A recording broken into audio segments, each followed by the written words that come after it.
د افغان ښځو دپاره د ملګرو ملتونو له لوري تازه او لوی خبر. ملګرو ملتونه وایي طالبان د افغان ښځو پر ضد جنسي تبعیض ته سیستماتیکه بڼه ورکړې. دا چې څنګه په ویډیو کې وګورئ. دوستانو په دې هیله چې روغ جوړ وي. د ملګرو ملتونو تازه راپور وایي طالبان د افغان ښځو پر ضد جنسي تبعیض ته سیستماتیکه بڼه ورکړې. د ملګرو ملتونو بشري حقوقو کمیسیون وایي افغانستان کې د طالبانو مشران د ښځو او نجونو پر ضد تاوتریخوالي او د جنسیت پر بنسټ ولاړ تبعیض تنظیموي. په یوه اعلامیه کې چې ملګرو ملتونو ویلي د طالبانو تګلاره ښځو او نجونو ته یو ډول ډلهییزه سزا رامنځته کوي. د ملګرو ملتونو په وینا که له کار او زده کړو د ښځو ایستلو ستراتیژي افغان ښځې د فقر او بېوزلۍ پر لور بیایي.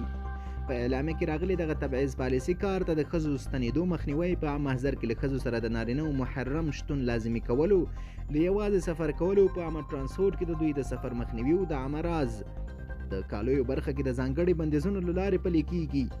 د اعلامیې په ټکو دغه پالیسي پر ښځو د فعالیت، بیان او سیاسي چارو کې د ګډون بندیزونو ترڅنګ د ژوند لپاره د دوی پر کاري وړتیاو هم اغیز کوي او د دوی د بېوزلۍ په لور بیایي. اعلامیه کې راغلي دي په هیواد کې له روان بشري بحران سره هغه ښځې له دې اقداماتو ډېرې اغیزمنې شوي دي چې د کورنیو مشري ور په غاړه. د طالبانو د ملګرو ملتونو تازه څرګندونو ته غبرګون کې تر اوسه څه نه دي ویلي، خو تیر کې دا ډول رپورټونه رد کړي دي.